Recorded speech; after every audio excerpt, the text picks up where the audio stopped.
What's up everybody? I'm Randy and welcome to my channel. Do you have a fuse that keeps blowing in your car like I do in this old 1995 Infiniti G20? Well, it's most likely because you've got a ground. So today I'm going to show you a really cool trick that I learned from an old school mechanic to help you easily find and identify grounds, and it uses a headlight. Now this trick is too cool not to pass on, so let me show you. Okay, now the first thing we need to do is we need to figure out on this fuse that keeps blowing, which side is the line side and which side is the load side. The line side is the side that brings power from your battery, and the load side is the side that goes out the other end of the fuse to whatever components it energizes. So the first thing we want to do is pull this fuse out, get yourself a meter like this that can test DC voltage, hook one end to the ground, and you're going to take the other end and you're going to test both sides of where the fuse plugs in. Now this is an ignition fuse, so I'm going to have to turn my ignition on for a second. Don't mind the beeping. Okay. So on the left side, I've got 12 volts. So I know that's the battery side. And the other side has 0. So I know that's the load side. The next thing you want to do is take your headlight and put it somewhere that's easily accessible and easily viewable. I've put mine right down here underneath the driver's side door. And then get yourself a couple of test leads. Now I'm going to take one side of this test lead and I'm going to hook it directly to the positive side of my battery. The other side of that test lead, I'm going to hook directly to the positive wire of my light. Now if you're using a traditional headlight, you would want to hook that wire to your low beam light. Now with your other wire, you're going to want to hook it to the negative wire of your light. Now this particular light doesn't have a negative wire. It's negatively grounded through its frame. So I'm going to take a clip and just clip that wire right to the frame of the light. Now what I've done with the other end of this wire is I took it and I hammered it flat so that it can more easily fit into the fuse cubicle. And we're going to take this wire and we're going to stick it, not in the line side where the power comes from, but in the load side of where that fuse goes. And if your light turns on, like mine just did, you know you've got a ground. One other thing you'll want to consider is how bright that light is. If the light is very dim, you don't have a very good ground. It might just be a loose connection somewhere.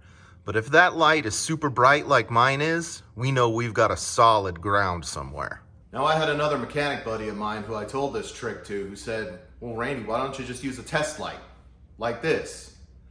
Well, the reason you don't is because with a test light like this, you're going to need an extra set of hands. You're going to need somebody holding this in your fuse block as you're crawling around your vehicle unplugging components to tell you when the light goes out. With a headlight, you can see this shining from anywhere in your shop essentially, and when the light goes out, you know you found your problem. So now we know we've got a ground in this vehicle somewhere. The next easiest thing you can do to try to find that ground is just simply start pulling on your wires a little bit. Find your wire bundles, move them around, see if you can get any play out of them, and watch the light. If the light goes out, you know you've got an issue somewhere in that particular wire bundle, which is exactly what happened to me the last time I had to use this trick. I had some wires that fell out of their bracket and vibrated and worn themselves through their insulation and were then touching the bracket. And all I had to do was go and give that wire bundle a little yank and the light started going out. So I knew that my ground was somewhere within that line.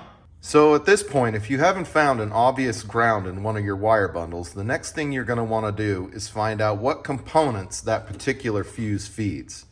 Now in my vehicle, there's a chart, and you should have a chart somewhere near your fuse blocks. I know my fuse is fuse number 26, and this particular fuse says electronic ignition. Well, that doesn't really tell me a whole lot, so we're going to have to go to the schematic. With most older vehicles, you should be able to find a schematic like this online pretty easily. This is my power supply routing single line diagram.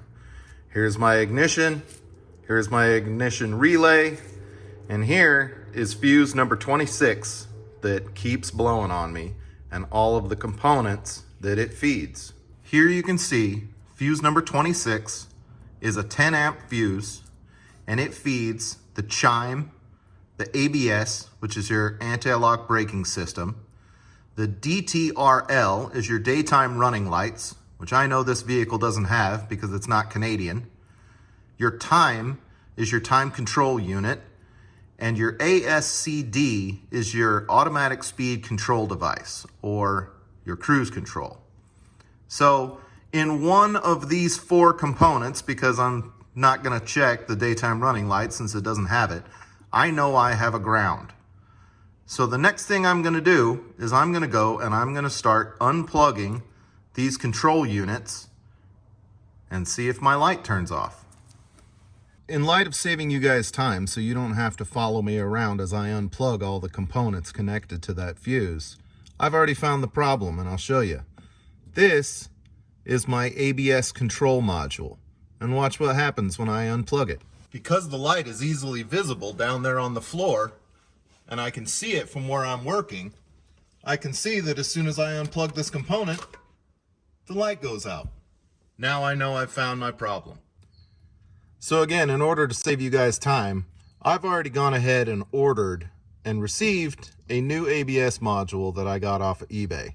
So here's the moment of truth. Let's plug this new module in and see if the light comes back on.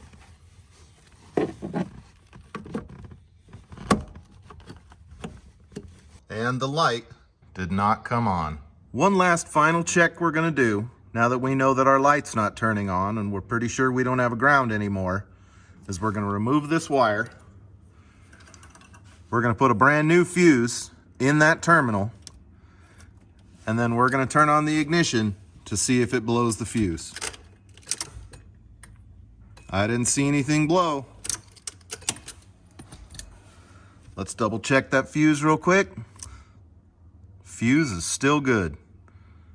That means we have remedied our problem. All right, well there it is. With just using a headlight and a couple wires, we were easily able to find out that my ABS unit had an internal fault that was going to ground. So the next time you've got a ground on your vehicle, or you keep blowing a fuse, and you don't got $300 or $400 to spend on some fancy Power Probe 3000 tool, just get yourself a headlight and try out this old school trick. I guarantee you will be pleasantly satisfied at how quickly and easily you'll be able to find that ground. Thanks for watching.